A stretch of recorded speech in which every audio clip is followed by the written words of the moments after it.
I said get over. All right. You want to go over. Sorry about that. Serve it. Okay, you guys, come and get it. Move here. Serve it to the lips.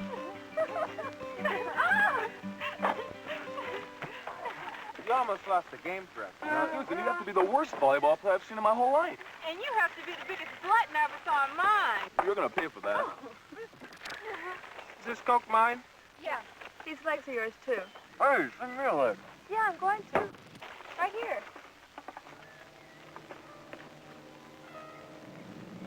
Are you all right? What's the matter with him? You look sick. You really look awful. Are you okay? Pete. What's wrong with him? I think you choked. Well, do something. Don't you know what to do? Choking can cause death in just 4 minutes. Each year, an estimated 4,000 Americans die in this way. Death by choking is caused by asphyxiation, as choking prevents breathing. The breathing or respiratory system is made up of these parts: the larynx or voice box, which is connected by the trachea or windpipe, which transports air to the lungs. The epiglottis forms a lid to the larynx in swallowing. During normal breathing, the epiglottis is open.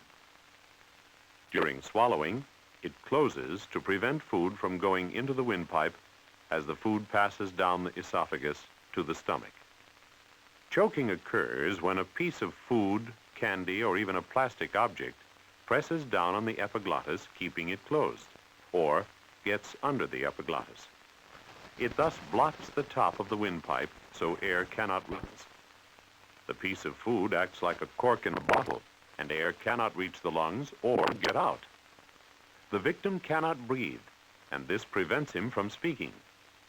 Thus, the important clue to recognizing a choking attack is that the victim cannot speak or breathe. Dr. Henry J Heimlich, a leading specialist in esophagus surgery, has devised a simple first aid procedure, the Heimlich Maneuver, which has proven successful in saving the lives of choking victims. It's very important to be absolutely certain that the victim is choking on food and not suffering from a heart attack, for example. You can be sure that he is choking on food if you look for these 3 symptoms. First, the victim of food choking cannot speak. You can check this symptom by asking him, can you talk? If the obstruction is complete, he cannot breathe. If the obstruction is not complete, you may hear a wheezing sound. A heart attack victim, on the other hand, can breathe and may speak or complain of pain. The food choking victim cannot speak or breathe. Second, he turns blue. And third, he collapses. That is, he falls unconscious due to the lack of oxygen. The victim cannot speak, but he should not panic and run away from people who could help. He should use, and people should recognize, this simple hand gesture to communicate, I am choking. However, you don't have to wait until all 3 symptoms appear before you use the maneuver that I'm going to teach you. Remain calm, but act immediately as soon as you recognize the first or second symptom. Do not wait until the victim collapses. Do not use mouth-to-mouth resuscitation. If you do so, you will realize that your breath is blocked from entering the lungs. Do not give the victim water to drink because he cannot swallow, and the water will remain in the back of the throat. Sometimes it's possible to reach into the throat with your fingers and remove an obstructing piece of food. However, you may push it deeper into the airway, and you may waste valuable time. Remember, you must be sure the victim is choking on food. Otherwise, by using the maneuver unnecessarily, you can cause injury. Would you please help me and take off your shirt, if you will? It's not necessary to remove the clothing when performing the maneuver on an actual choking victim, but we're doing so in order to demonstrate the maneuver more clearly. And this is how you perform the maneuver. Stand behind the victim. The rescuer places his arms around the victim's waist. Place your fist with the thumb side against the victim's abdomen, slightly above the navel and below the rib cage. Grasp your fist with your other hand. Press into the victim's abdomen with a quick upward thrust. Repeat if necessary. You see, there's always a large amount of air in the lungs. When you press here, you push upward on the diaphragm, which compresses this air, and the object pops out of the mouth due to this air pressure, similar to a cork popping out of a champagne bottle. If the victim is sitting in a chair, perform the maneuver in the same way from behind the chair. If the victim has collapsed or is too heavy to lift, place him on his back with his face upward. Would you care to try this, please? Kneel astride his thighs. Place one of your hands on top of the other and the heel of the bottom hand slightly above the navel and beneath the rib cage. Press into the abdomen with a quick upward thrust. Repeat that several times if necessary. Should the victim bring up food from his stomach, turn him quickly on his side, face down, and wipe out his mouth so that he will not inhale food particles into his lungs. Whatever position is used, immediately after the rescue, the victim should be examined by a physician. Be careful not to place your hands too high.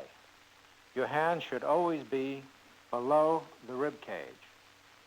Do not punch, do not squeeze or hug with your arms, or you may break the victim's ribs or cause serious internal injuries. Press into the abdomen using only your hands in this manner. To remember the proper technique, think of these words. The victim's life is in your hands. If you are sure of the technique and want to practice it on another person so you know how to do it, apply the maneuver carefully, exactly as shown here and under trained supervision. That's fine, thank you. There are precautionary measures that everyone can take to minimize the danger of choking on food. These are: cut your food into small pieces. Chew thoroughly, particularly if you wear dentures.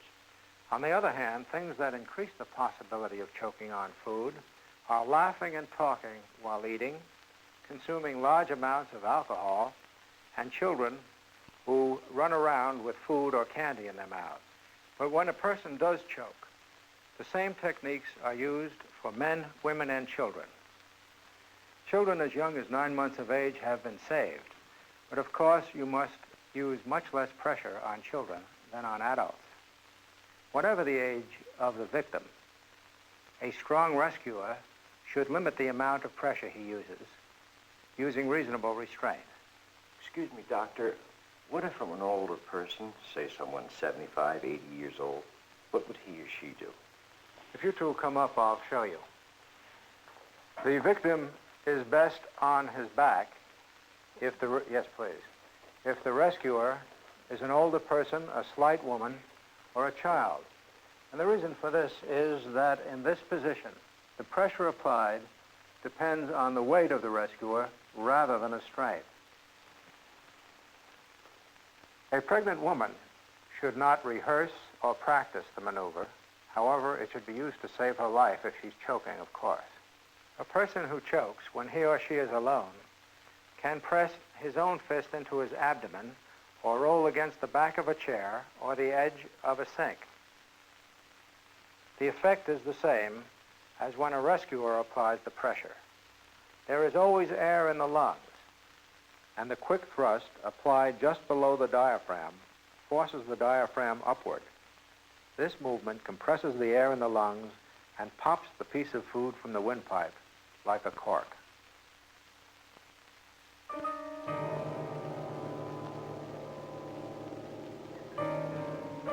Oh, I don't believe this is happening. Pete, are you okay? Can you talk? I know what to do.